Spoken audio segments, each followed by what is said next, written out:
Bonjour, je suis le docteur Jamel Benomar, je suis le directeur de la collecte de sang en Île-de-France et nous allons parler du don du sang. Le point premier, c'est qu'il faut prendre la décision de donner son sang, prendre la décision d'aider l'autre, prendre la décision de sauver une vie. En France, la transfusion sanguine ne s'adresse qu'à des gens dont le pronostic vital est mis en jeu. Si dans nos affiches, vous voyez que l'établissement français du sang dit « Donnez votre sang, vous sauvez une vie », ça ne sert qu'à cela. Ça n'est pas le comprimé de paracétamol pour faire passer un mal de crâne. Alors, lorsque l'on parle de sang total, c'est du sang total. Donc, il y a la qualification biologique des dons qui est faite, bien sûr, mais la poche de sang va être fractionnée. C'est-à-dire qu'elle va être centrifugée de façon à séparer les globules rouges dans une poche, le plasma dans une autre et un concentré de plaquettes dans une autre. Et en fonction de tel ou tel autre produit, la durée de péremption est différente. Les concentrés de globules rouges, on ne sait pas les conserver plus de 42 jours. C'est leur limite d'utilisation. Le plasma, on peut le congeler. On peut le congeler, le surgeler par la suite et puis le garder pendant 1 an. Par contre, les plaquettes, et c'est un énorme problème, on ne sait pas les conserver plus de 5 jours. En fonction de la pathologie du patient, si c'est un problème d'anémie, eh bien, il recevra préférentiellement des concentrés de globules rouges. Si c'est une baisse de plaquettes due à une chimiothérapie d'une façon générale, pour une leucémie ou pour autre chose, il recevra des plaquettes. Et si c'est un grand brûlé par exemple, ou bien une intoxication au plomb, ou bien des pathologies qui nécessitent à ce que le plasma soit changé, eh bien, ça sera du plasma.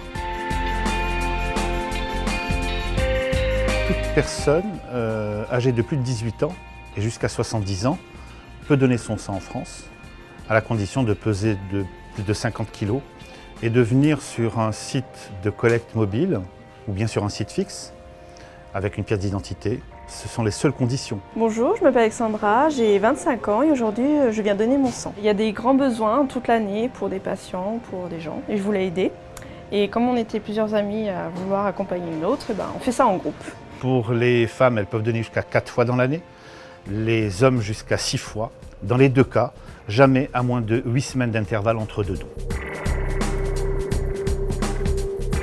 Une fois que cette décision a été prise et que l'on est sur ce site de prélèvement, la première condition, c'est qu'il ne faut pas donner à jeun. Si par hasard, vous n'avez pas eu le temps de prendre votre petit déjeuner ou vous n'avez pas encore déjeuné, tout est prêt pour vous accueillir et que vous donnez une collation avant le don. L'élément le plus important, c'est de boire. En fait, c'est de boire de l'eau, une demi-heure, un quart d'heure avant, immédiatement avant le don.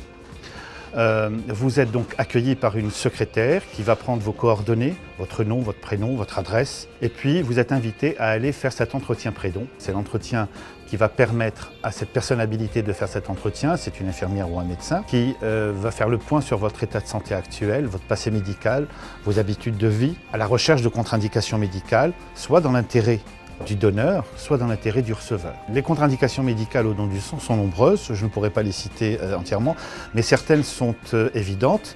Une femme enceinte ne peut pas donner son sang, une personne qui revient d'une zone où sévit le paludisme par exemple, ou bien la maladie de Chagas, c'est-à-dire de zone tropicale, doivent attendre quelque temps de façon à ce que nos examens biologiques soient les plus fiables possibles. Puisqu'après chaque don, un nombre d'examens biologiques importants est fait afin de qualifier ce don. C'est la recherche du sida, de la syphilis, de l'hépatite B, de l'hépatite C. On fait bien sûr une numération de votre formule sanguine et nous allons bien sûr refaire le groupe sanguin et ceci quel que soit le nombre de dons que vous ayez fait. Si les examens biologiques étaient normaux, s'avéraient normaux, eh bien votre don sera donc proposé à des malades qui nécessitent une transfusion sanguine. Une fois que cela a été fait, vous êtes élu, vous êtes éligible au don. Et vous passez en salle de prélèvement où une infirmière diplômée d'État va vous prendre en charge, qui n'utilisera que du matériel stérile et à usage unique. Il n'y a aucune possibilité pour le donneur de contracter une pathologie quelconque. La quantité de sang qui est prélevée est aux alentours de 13% du volume sanguin. En fait, les volumes varient entre 420, 450, 480 ml. Le prélèvement dure moins de 10 minutes. À l'issue, l'aiguille est retirée, on vous met un pansement et vous êtes invité à repartir en salle de collation où il est important d'observer un temps de repos d'au moins une vingtaine de minutes pour être sûr que tout va bien. Lors de cette collation, vous pourrez manger, boire, mais c'est surtout en fait de s'hydrater, c'est de boire, bien boire, au moins aussi, encore une fois, un demi-litre d'eau. Et puis si tout va bien, eh bien écoutez, vous êtes remercié pour ce geste magnifique et vous êtes invité à repartir et puis vous êtes aussi invité à revenir. C'est le plus important.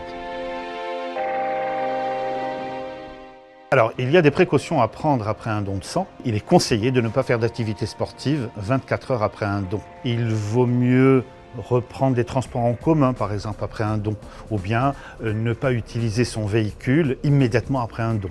Ça, ce sont des précautions d'usage classiques. La France a toujours été autosuffisante, puisque l'établissement français du sang est unique. Il y a certaines régions, comme l'Île-de-France par exemple, qui n'est pas autosuffisante. Plus de 30% des besoins transfusionnels des franciliens sont assurés par des provinciaux. Et bien, grâce à cette entraide nationale, la couverture transfusionnelle en France est tout à fait satisfaisante, avec des stocks qui sont suffisants pour gérer des problèmes sanitaires sur les 10 à 13 jours qui viennent. Il faut donner, mais il faut redonner aussi.